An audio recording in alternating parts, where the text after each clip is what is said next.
नमस्कार दर्शकों, स्वागत है आप सभी का हमारे खास कार्यक्रम सी हेल्थ में और आपके साथ मैं हूं डॉली भाटिया। दर्शकों, हमारे खास कार्यक्रम के माध्यम से हम आपको जागरूक करते हैं क्योंकि ये कार्यक्रम बेसिकली जागरूकता के लिए बनाया गया है। आपको जागरूक करने के लिए किस तरीके की परेशानियां आपको झेलनी पड़ती हैं फिजिकली, मेंटली, उस पर हम चर्चा करते हैं और आपको सतर्क करते हैं कि अगर आपको कोई दिक्कत है तो आपको किस तरीके के डॉक्टर से कंसल्ट करना चाहिए, क्या क्या लक्षण होते हैं आपकी बीमारी के और किस तरीके से आप अपनी बीमारी से निजात पा सकते हैं। दर्शकों, आज भी हम हाजिर हुए हैं अपने इस खास कार्यक्रम को लेकर और आज भी हम चर्चा करेंगे आप ही से संबंधित, आप ही की सेहत से संबंधित उन परेशानियों के बारे में। लेकिन आपको बता दें कि आज हमारे साथ हमारे स्टूडियो में मौजूद हैं हेल्थ एक्सपर्ट डॉक्टर विशाल सिन्हा। सबसे पहले डॉक्टर साहब, आपका स्वागत करना चाहेंगे, बहुत बहुत स्वागत है हमारे स्टूडियो में।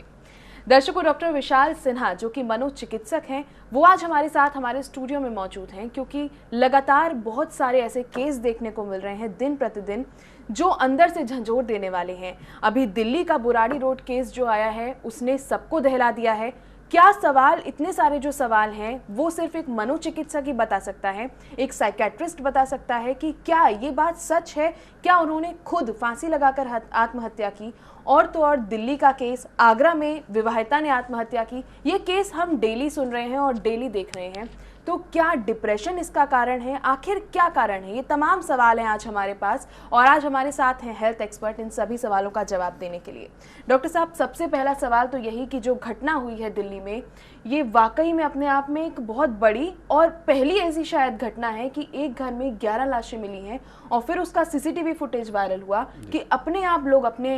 हत्या के लिए सामान ले जा रहे हैं, वो भी खुशी खुशी, कोई प्रेशर नहीं है उनके ऊपर। तो क्या मनोचिकित्सक की दृष्टि है इस केस पर?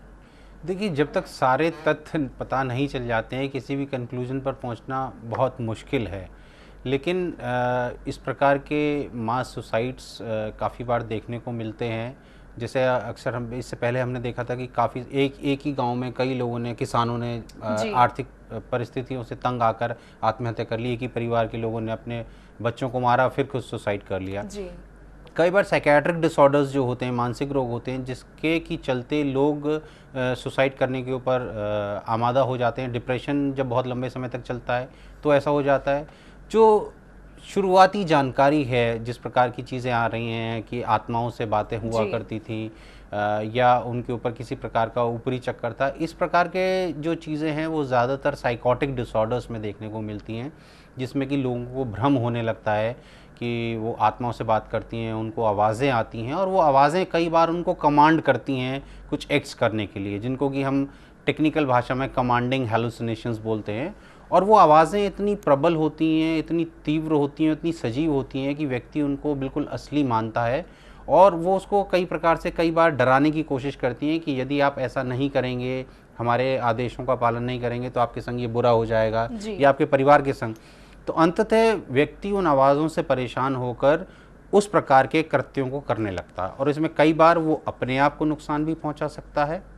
और कई बार अपने परिवारी या बिल्कुल अनजान लोगों को भी वो नुकसान पहुंचा सकता है। यहाँ तक कि कई बार ऐसा केसेस में देखने को मिलता है कि अनजान लोगों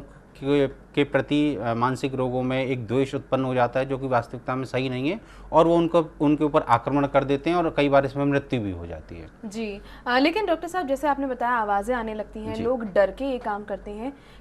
जो केस में दिखाई दे रहा है उसमें लोग अपना ही सीसीटीवी, जब फुटेज वायरल हुआ तो उसमें अपने स्टूल लेकर जा रहे हैं, रस्सियां लेकर जा रहे हैं और सुबह वो मंदिर भी होकर आए हैं, बात भी कर रहे हैं एक दूसरे से, तो कोई दबाव इस पर नहीं दिखाई दे रहा। मैंने कहा ना, जब तक सारी तथ्यों का आंकलन नहीं किया जा सकता, तब नहीं पता चलते हैं, तब तक किसी भी कंक्लूजन पर पहुंचना बहुत मुश्किल है। ट्रांस एंड पोजीशन डिसऑर्डर्स होते हैं जिसमें कि कई बार ऐसा होता है साइकेट्रिक डिसऑर्डर में व्यक्ति के ऊपर किसी दूसरी पर्सनालिटी का प्रभाव होता है और उस टेम्परेरी फेज में कई बार वो ऐसे कृत्य कर जाता है जो कि असंभव से प्रतीत होते हैं। South east Asian countries, Hindustan, Pakistan में ये सब और या श्रीलंका, बांग्लादेश, इस बेल्ट में इस प्रकार के डिसऑर्डर्स भी बहुत कॉमनली देखने को मिलते हैं। तो ये कहना बहुत मुश्किल है कि ये उन लोगों ने स्वहत्या किया या किसी साइकोटिक, कई बार ऐसा होता है कि एक मानसिक रोग किस घर परिवार के किसी एक व्यक्ति के अंडर में होता है जी। तो जब बहुत लंबे समय तक परिवारीजन उसके संपर्क में रहते हैं तो उन लोगों को भी उसी प्रकार के लक्षण अपने अंदर महसूस होने लगते हैं, जिसको कि हम बोलते हैं शेयर्ड डिल्यूजनल डिसऑर्डर। कि एक व्यक्ति को लगता है कि उसको आवाज़ें आ रही हैं, उसे भ्रम होता है, और जब लंबे समय तक परिवारीजन उसके संग रहते हैं तो उनको भी उसी बीमारी के सेम लक्षण आने लगते हैं, और वो उनका जो व्यवहार है वो उसी प्रकार से मानसिक रोगों की तरीके से हो जाता है। शेयर डिल्यूजनल डिसऑर्डर बहुत अनकॉमन, मतलब इतनी कॉमन बीमारी नहीं है, लेकिन हाँ एक चीज़ हो सकती है जिसकी वजह से एक परिवारीजन को मानसिक बीमारी थी, शायद स्किज़ोफ्रेनिया हो सकता है या अदर कोई साइकोटिक डिसऑर्डर हो सकता है, और बाकी फैमिली मेम्बर्स को भी उस प्रकार का शेयर डिल्यूजन होने लगा हो या भ्रम होने लगा हो और इस प्रकार का कृत्य को उन्होंने अंजाम दिया। लेकिन मैंने जैसे पहले कहा कि जब तक हम सारे आंकड़ों का, हम सारे तथ्यों का अवलोकन नहीं कर लेते, तब तक किसी भी कंक्लूजन पर पहुंचना बहुत मुश्किल है, क्योंकि मानसिक स्थिति उस कृत्य को करने से पहले और उस दौरान में क्या थी, जब तक जो इसको कि हम कहते हैं साइकोलॉजिकल ऑटोप्सी, वो सारे तथ्य जब तक हम नहीं पता कर पाएंगे तब तक हम किसी ठोस निर्णय पे पहुंचना मुश्किल है। जी डॉक्टर साहब, अभी आपने बताया कि ऐसा भी डिसऑर्डर होता है कि आवाज़ें आने लगती हैं, आत्माओं से लोग बात करने लगते हैं, तो ये सिर्फ एक मन का वहम है, अंदर से कुछ ऐसी फीलिंग होती है, या फिर एक्चुअल में लोगों को ऐसा लगता है? नहीं, देखिए, जिन डिसऑर्डर्स की हम बात कर रहे हैं उसमें दिमाग के अंदर केमिकल डिस्टर्बेंसेस, खासकर डोपामिन और सेरोटोनिन के वजह से लोगों को जो चीज़ें रियल में नहीं एग्जिस्ट करती हैं वो दिखाई भी देने लगती हैं और सुनाई भी देने लगती हैं। वो आवाज़ें बिल्कुल, जैसे मैंने कहा, बिल्कुल रियल लोगों जैसी आवाज़ें होती हैं, विभिन्न लोगों की हो सकती हैं, जान पहचान के लोगों की हो सकती हैं। वास्तविकता में वो आवाज़ें नहीं आ रही हैं, घर के सदस्यों को, बाकी और लोगों को वो सुनाई नहीं देती हैं, लेकिन जो व्यक्ति उनसे ग्रसित है उसको वो असली नज़र आती हैं और वो उसको 24 घंटे उसको कुछ काम करने के लिए प्रेरित कर सकती हैं, या वो रोज़मर्रा की जो जीवन शैली में वो जो काम कर रहा है वो आवाज़ें उसके बारे में उसे बता सकती हैं, उसे बुरा भला कह सकती हैं, या उसको किसी काम के लिए प्रेरित कर सकती हैं कि आप बहुत बुरे आदमी हैं इसलिए आप मर जाइए। तो ये आवाज़ें 24 घंटे मरीज़ को सुनाई देती हैं। जब बहुत लंबे समय तक वो ये सुनता है तो परेशान होकर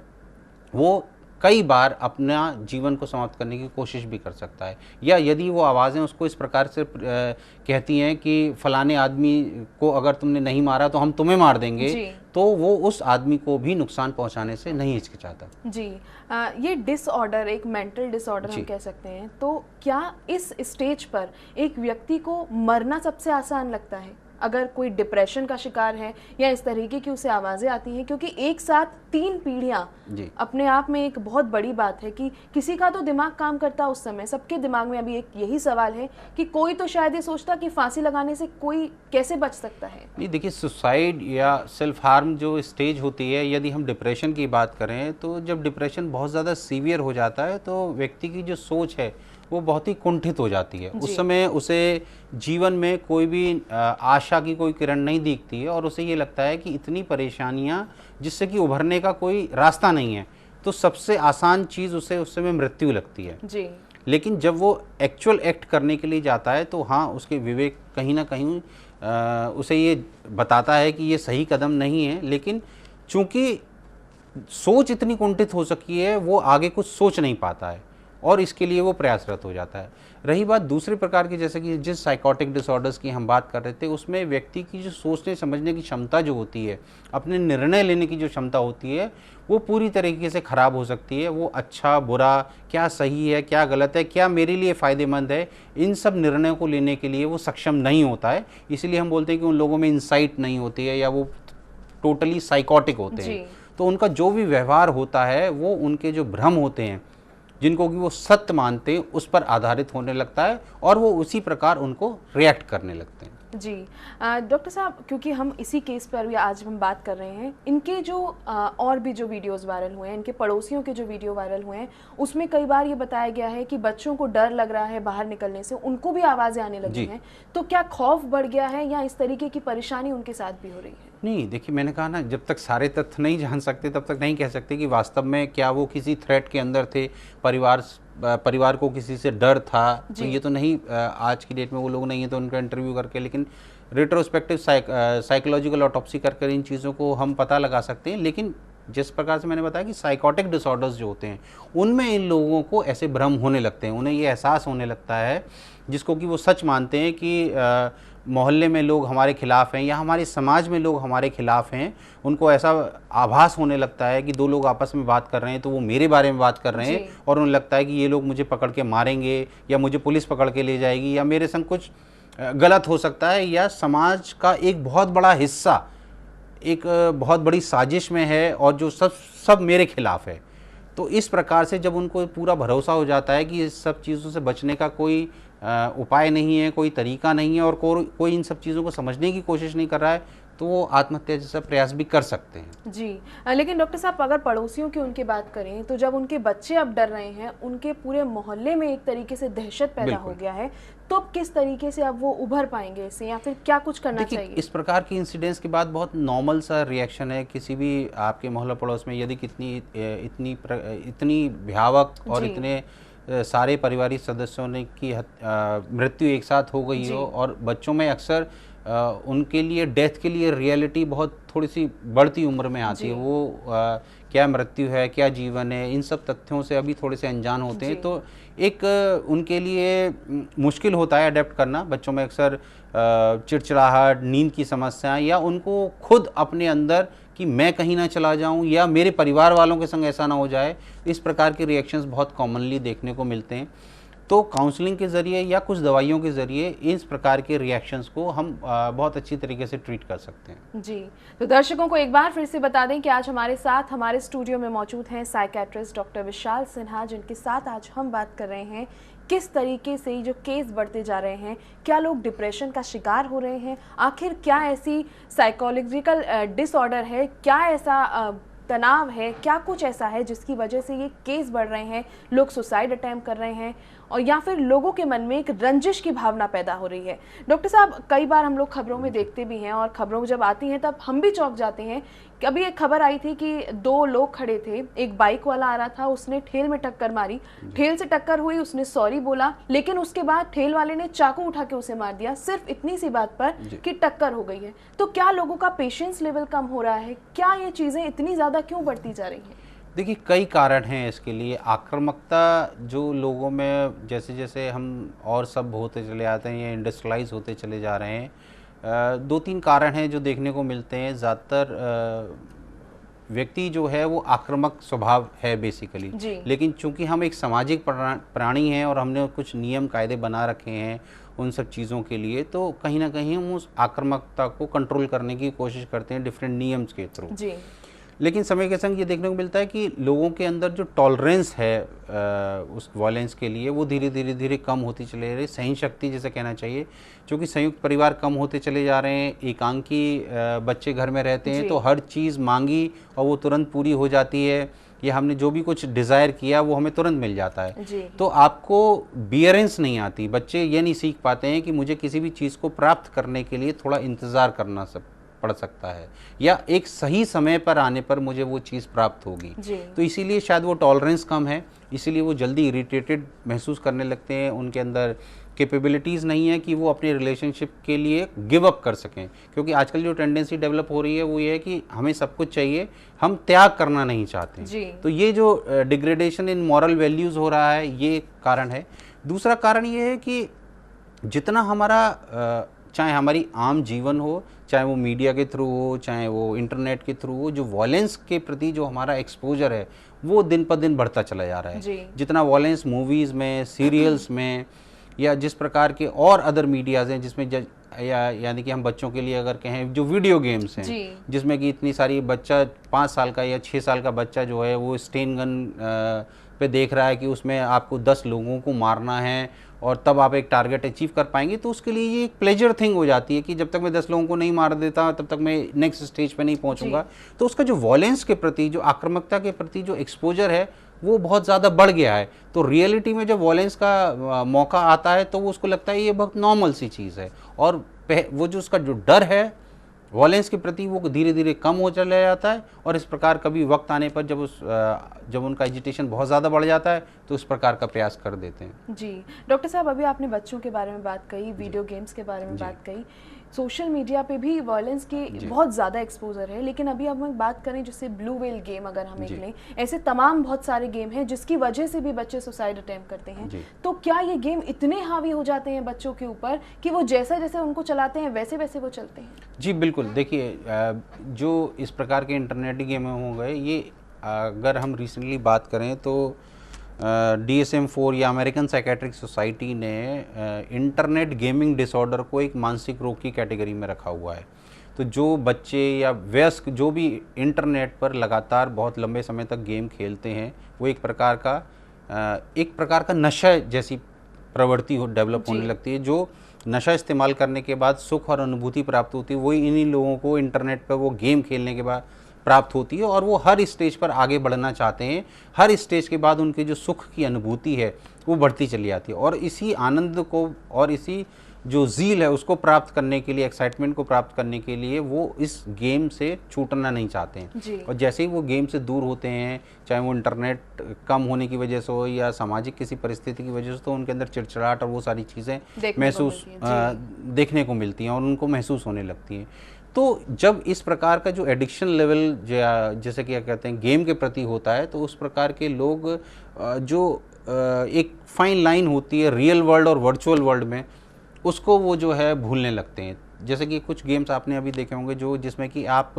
अपना एक अवतार चुन सकते हैं जी। तो वो अवतार वेरी कर सकता है, आप उसमें आपके सोशल सर्कमस्टांसेस वेरी करने लगते हैं और आप एक नया प्रकार का जीवन जी सकते हैं उसमें, बिल्कुल टोटली डिफरेंट। तो आपके अंदर की जो महत्वाकांक्षाएं होती हैं, जो शायद आप नहीं कर पाए हैं या जो आप करना चाहते हैं, वो आप अपने अवतार में डालने की कोशिश कर सकते हैं। तो एक स्टेज ऐसी आती है जब इसमें बहुत ज़्यादा आप इन्वॉल्व हो जाते हैं, तो वो रियल वर्ल्ड और वर्चुअल वर्ल्ड के बीच का जो अंतर है वो ख़त्म होने लगता है। तो आप वो जो कंप्यूटर वाली ज़िंदगी वो अपनी रियल लाइफ में महसूस करने लगते हैं और वैसा एक्ट करने लगते हैं। बिल्कुल। तो दर्शकों, आज हमारे साथ हमारे स्टूडियो में मौजूद हैं SN मेडिकल कॉलेज के मनोचिकित्सा विभाग के विभागाध्यक्ष डॉक्टर विशाल सिन्हा, जो कि आपको बता रहे हैं कि कैसे आपको किस तरीके से एक जीवन जीना है, क्यों आखिर ये केस इतने बढ़ते जा रहे हैं, क्या कुछ डिसऑर्डर्स सामने आ रहे हैं, क्यों लोग डिप्रेशन में चले जाते हैं, आखिर क्या कारण होते हैं और आप क्या कुछ सावधानी बरतें, क्योंकि बेहद ज़रूरी है। जब ऐसे केस हम देखते हैं तो हमारा सबसे बड़ा चिंता जो जाहिर होती है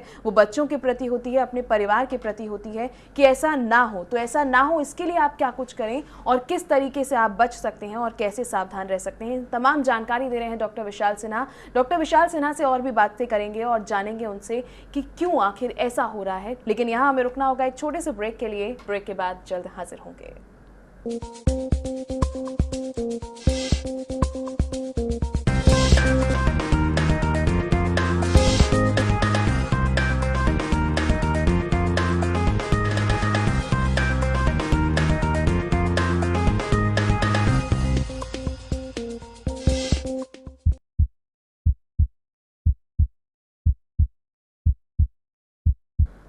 ब्रेक के बाद एक बार फिर से आप सभी का स्वागत है हमारे खास कार्यक्रम सी हेल्थ में और आपके साथ मैं हूं डॉली भाटिया। दर्शकों, आज हमारे साथ हमारे स्टूडियो में मौजूद हैं मनोचिकित्सक डॉक्टर विशाल सिन्हा, जिनके साथ आज हम बात कर रहे हैं और आपको वो तमाम जानकारियां दे रहे हैं, तमाम सवालों के जवाब वो दे रहे हैं और जो मन में अब बातें उठ रही हैं इतने सारे केस देखने के बाद, उनके जवाब भी हम एक मनोचिकित्सक से ले रहे हैं। डॉक्टर साहब, एक बार फिर से आपका स्वागत करना चाहेंगे ब्रेक के बाद। डॉक्टर साहब, अभी हम बात कर रहे हैं बुराड़ी केस की, जो अभी फिलहाल मीडिया की सुर्खियां हैं, लोगों के मन को दहला रहा है और पूरे देश में एक दहशत सी मच गई है।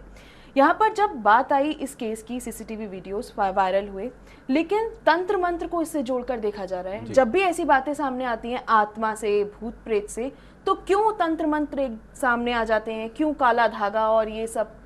क्या है? देखिए, इंसान की प्रवृत्ति है कि जिन चीज़ों के बारे में हम ज़्यादा जानकारी नहीं रखते हैं वो हमेशा से उनको आकर्षित करती हैं और उनके लिए मन में थोड़ा सा डर हमेशा रहता है जी। और तो मानसिक रोग एक ऐसा क्षेत्र है जिसमें व्यक्ति का जो व्यवहार है वो काफ़ी हद तक अप्रत्याशित होता है, नॉर्मल बिहेवियर नहीं होता है और उसमें जो कुछ व्यवहार देखने को मिलता है वो आदमी ने कभी महसूस नहीं, पहले देखा नहीं होता है और वो उसको एक थोड़ा सा डर उसके अंदर वो जागृत करता है। तो कहीं ना कहीं, और चूँकि पहले जितने भी मानसिक रोग होते थे उनका व्यवहार जो है वो अप्रत्याशित होता था, इसीलिए जो अप्रत्याशित चीज़ें हैं उनको हमने कहीं ना कहीं भूत प्रेत से, जिनको कि हम खुद नहीं जानते, उनसे जोड़कर हमने एक एक्सप्लेनेशन ढूंढ रखा है कि इसमें हमारा कोई कंट्रोल नहीं है। तो ये एक पुरानी सोच जो है वो चलती चली आ रही है। विद एजुकेशन का स्टैंडर्ड बढ़ता चला जा रहा है, लोग जागरूक हो रहे हैं और इतनी सारी रिसर्चें हो चुकी हैं, तो अब ये पूर्ण रूप से स्थापित हो चुका है कि मानसिक रोग जो हैं वो कोई भी भूत व्याधा या ऊपरी चक्कर या हवा का चक्कर उस प्रकार की चीज़ें नहीं होती हैं, और ये दिमाग के अंदर केमिकल डिस्टर्बेंसेस होने की वजह से या दिमाग के कुछ हिस्सों में, जैसे डायबिटीज़ के लिए कुछ कारक होते हैं, ऐसे ही मानसिक रोगों के लिए भी कुछ कारक होते हैं। लेकिन चूँकि लोगों के मन में जानकारी का अभाव है और धर्म और आस्था जो है हमारे जीवन में बहुत अहम हिस्सा है, तो कहीं ना कहीं हम उन पुरानी बेड़ियों से अभी आज़ाद नहीं हो पाए हैं। इसीलिए हम इस प्रकार के डिसऑर्डर्स के लिए ज़्यादातर झाड़ फूक वालों पर या दरगाहों पर या मस्जिदों पर या चर्चेज़ में इस प्रकार के बहुत सारे लोग आपको देखने को मिलते हैं जो इस प्रकार की आपदाओं से आपको मुक्त कराते हैं। जी। मैं आपको यहाँ बताना चाहूँगा कि ऑलमोस्ट अगर साइकेट्रिक डिसऑर्डर, मानसिक रोगों की अगर बात करी जाए, तो शायद 20 से 30% मरीज़ जो हैं वो इस प्रकार के इलाज पहले कराते हैं और तीसरे या चौथे नंबर पर मानसिक रोग विशेषज्ञ के पास पहुंच पाते हैं, और इस दौरान में इतना समय व्यर्थ हो जाता है, बीमारी इतनी ज़्यादा बढ़ चुकी होती है कि वो मरीज़ के लिए और उसके परिवारीजनों के लिए हानिकारक होती है। और लोगों के मन में ये लोग जो मानते हैं चाहे नहीं मानते हों, लेकिन उनके मन में ये होता है कि शायद मानसिक रोग का जो इलाज है, वो जो दवाइयाँ हैं या डॉक्टर की जो फीस है वो महंगी है। लेकिन मैं आपको ये बताना चाहूँगा कि इस प्रकार के जो चीज़ें की जाती हैं, चाहे हवा दूर करने का तरीका हो या तंत्र मंत्र हो, वो ज़्यादा कॉस्टली हैं। एक सिटिंग मेरे ख्याल से 5 से 10 हज़ार रुपये कॉस्ट करती है, और मेरे ख्याल से पूरे महीने भर की दवाई भी शायद मानसिक रोग की इतने की नहीं आएंगी। तो मेरा लोगों से यही है कि अगर आप इन सब चीज़ों में विश्वास करते भी हैं, तो हम मान्यताएं और विश्वास को रातों रात परिवर्तित नहीं कर सकते, लेकिन ज़रूरी ये है कि आप जो है अपने मानसिक रोग विशेषज्ञ से भी कंसल्ट करें, और दोनों इलाजों को शायद हम साथ साथ चला सकते हैं। तो अभी एक मुहिम शुरू की है, इसके इलाहाबाद में हमने किया है जी। कि जो इस प्रकार के जो स्थान होते हैं जहाँ पर बहुत बार देखने को मिलता है कि कोई ट्रीटमेंट थेरेपी की जा रही है, या कई बार जो भी उसके बारे में डिटेल नहीं करेंगे, चाहे वो मस्जिद हो, चाहे मज़ार हो, चाहे दरगाह हो, कुछ भी हो, तो वहाँ पे जो लोग इन प्रक्रियाओं को करते हैं, तो हमने उनको एजुकेट करने का एक प्लान है कि उन लोगों को मानसिक रोगों के बारे में अवगत कराया जाए, ताकि वो लोग अपना जो कुछ कर रहे हैं उसको करते रहें, लेकिन मरीज़ को ये भी बताएं कि हो सकता है आपके घर वाले को कोई मानसिक परेशानी हो, एक बार अपने मानसिक रोग विशेषज्ञ से भी कंसल्ट करते हैं, रादर देन उनको पूरी तरीके से नकारना इतना आसान नहीं होगा, समय लगेगा इसमें, लेकिन जागरूकता उन लोगों के थ्रू फैलाना मेरे ख्याल से एक अच्छा चैनल होगा, अच्छा माध्यम होगा, ताकि लोग मेन स्ट्रीम में साइकियाट्रिस्ट के पास जल्दी आ पाएं और अपना इलाज करा पाएं। जी डॉक्टर साहब, जब सीसीटीवी फुटेज नहीं आए थे सामने इस केस के, तब 11 पाइप, 11 पत्ती और इन सभी को जोड़कर देखा जा रहा था इस केस से, तो क्या ये एक वहम है, या अब जब फुटेज सामने आ गए हैं तब ये अलग सी बात आ रही है देखने के लिए? तो क्या 11 पाइप, और इस तरीके से वो पाइप भी बने हुए थे कि 4 अलग हैं और फिर बाकी के अलग हैं, और फिर 11 पत्ती का, तो ये जो 11 का खेल चल रहा था अब तक, ये कहीं ना कहीं एक तंत्र मंत्र और अंधविश्वास से जोड़कर देखा जा रहा था? बिल्कुल बिल्कुल, मैंने कहा ना, बहुत सारी मिथ्याएं हैं, बहुत सारी चीज़ें हैं। जैसे कई बार देखने को मिलता है कि कुछ प्रकार के लोग हैं जिनको दौरे पड़ते हैं, या वो उनके ऊपर देखा होगा कि किसी और प्रकार के व्यक्ति आ जाता है, जिसको कि हम लोग ट्रांस इन पोजेशन डिसऑर्डर बोलते हैं, और वो उस व्यक्ति की तरह से बात करने लगता है, उसकी तरह बिहेव करने लगता है, और कई बार अप्रत्याशित काम करने लगता है। जैसे कुछ लोगों में देखने मिलता है कि वो पुरानी जन्म की बातें बताने लगता है। तो ये एक प्रकार का डिसऑर्डर है जिसको कि ट्रांस इन पोजेशन डिसऑर्डर बोल जाता है। और साउथ ईस्ट एशियन बेल्ट जो है, जैसा कि मैंने बताया, इंडिया हो गया, चाइना हो, बांग्ला, इस एरिया में ये बहुत ज़्यादा कॉमनली देखने को मिलता है, क्योंकि जो रिलीजियस रूट्स हैं वो बहुत गहरी हैं, और कहीं ना कहीं जो एक भय और उसका वातावरण है, तो इस प्रकार की चीज़ों से उसे जोड़कर देखा जाता है, ताकि व्यक्ति जो है उनसे डरे और उनसे दूरी बनाए रखे जी। तो ये कारण है, लेकिन साइंस ने बहुत तरक्की की है, और आज हम डेफिनेटली कह सकते हैं कि ये एक प्रकार का मानसिक रोग है, और इसका इलाज बिल्कुल पूरी तरीके से संभव है। जी डॉक्टर साहब, ये हमने बात की दिल्ली के केस के बारे में। अगर बात करें अपने आगरा की, तो आगरा में भी सुसाइड अटेम्प्ट कर रहे हैं लोग। कल ही की एक न्यूज़ आई है कि विवाहिता ने कूदकर आत्महत्या की है। उसके पीछे का कारण ये बताया जा रहा है कि पति से विवाद हुआ। एक मथुरा के डेंटल कॉलेज में छात्रा ने आत्महत्या की, जो कि BDS फर्स्ट ईयर की छात्रा थी। तो ये जो अटेम्प्ट कर रहे हैं सुसाइड, ये इतना आसान इनको लगता है सुसाइड अटेम्प्ट करके जीवन खत्म करना और सारी परेशानियों से मुक्ति पाना? जी, मैंने कहा ना, अगर इन दोनों केसेस की स्पेसिफिकली अगर बात करी जाए तो ऐसा प्रतीत होता है, डिटेल्स जब तक हम पूरे, मैंने कहा ना, जो ऐसा प्रतीत होता है कि व्यक्ति चाहे परिस्थितियां खराब होने की वजह से हो, चाहे वो डिप्रेशन की वजह से हो, जब बहुत लंबे समय तक चलता है तो उसकी जो सोच है वो कुंठित हो जाती है, जिसको कि हम टेक्निकल भाषा में बोलते हैं कॉग्निटिव डिस्टॉर्शन। उसकी एक सिर्फ टनल विजन हो जाती है, उसे सिर्फ जीवन का खराब पक्ष ही दिखता है कि मेरे संग ये कभी अच्छा नहीं हुआ, या जीवन में मैं कुछ नहीं कर पाया और आगे भी ऐसा संभव नहीं है, और बहुत ही ज़्यादा निराशात्मक महसूस करने लगता है। उस कुंठा उसके मन में घर कर जाती है और वो अपनी जीवन की परिस्थिति के लिए खुद को दोषी महसूस करने लगता है। और कहीं ना कहीं हमारे परिवारीजन या हमारे समाज कितना हमें सपोर्ट करता है इस परिस्थिति में, ये उसके ऊपर बहुत डिपेंड करता है। अगर व्यक्ति को ये देखने को मिलते हैं, जैसे अक्सर विवाहिताओं के केस में देखने को मिलता है कि शायद आप एडजस्ट नहीं हो पाए, ये सारे एडजस्टमेंट महिलाओं को ही करने पड़ते हैं, या आपको बहुत ज़्यादा एम्बिशियस नहीं होना चाहिए, या आपको अपनी मांगों के लिए आगे नहीं बढ़ना चाहिए, तो व्यक्ति भले ही उसकी गलती ना हो लेकिन उसके मन में कुंठा हो जाती है, वो निगलेक्टेड फील करने लगता है। उसे लगता है कि इन सारी परेशानियों का, इन सारी समस्याओं का जो जड़ है वो मैं हूँ, और यदि मैं ख़त्म हो जाऊँ तो सब चीज़ें नॉर्मल हो जाएंगी। और इस डिस्टॉर्टेड कॉग्निशन की वजह से वो अपना आत्महत्या या जीवन को समाप्त करने का प्रयास करते हैं। तो बहुत कॉमनली देखने को मिलता है, अक्सर जो लोग सुसाइड करना चाहते हैं वो, हम अपने पेरेंट्स, अपने पेशेंट्स को, उनके अटेंडेंट्स को हमेशा एजुकेट करने की कोशिश करते हैं। यदि कोई भी व्यक्ति परिवार में, चाहे उसने मजाक में कहा हो या लाइटली कहा हो कि वो अपने जीवन से परेशान है, मैं इससे बढ़िया है तुम मर जाएं, अक्सर लोग कैजुअली लेने लगते हैं और उसको सीरियसली नहीं लेते हैं, जब तक कि वो इस प्रकार का कोई कदम ना उठा ले। और जब वो कदम उठाने लेता है तब तक बहुत देर हो चुकी है। तो यदि कोई भी ऐसा व्यक्ति है जिसने कभी भी किसी भी प्रकार से इस प्रकार का अपना विश एक्सप्रेस किया हो कि जीवन बहुत कष्टमय है और इससे बढ़िया तो मर जाएं तो वो ज़्यादा बेहतर है, तो इसको लाइटली ना लें, उससे बैठकर बात करें कि क्या समस्या उसके जीवन में चल रही है, और मनोचिकित्सक से कंसल्ट करें। काउंसलिंग के ज़रिए, थेरेपी सेशंस के ज़रिए हम चीज़ों को वर्कआउट कर सकते हैं। प्रोफेशनल हेल्प आम बातचीत से बहुत ज़्यादा डिफरेंट होती है।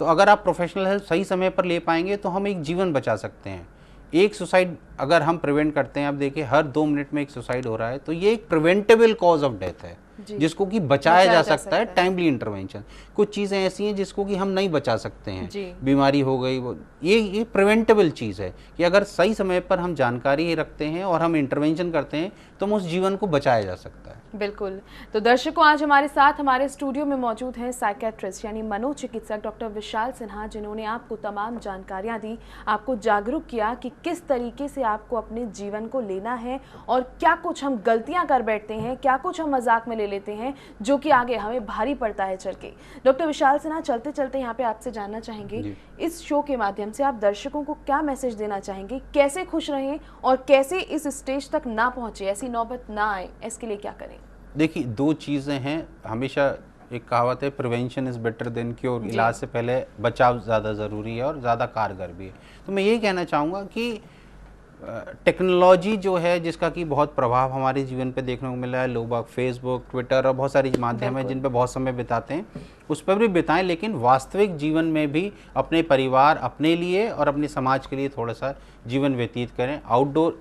इंटरनेट गेम्स से निकलकर आउटडोर गेम्स की तरफ या इंडोर गेम्स की तरफ आएँ। परिवार, बच्चों को एक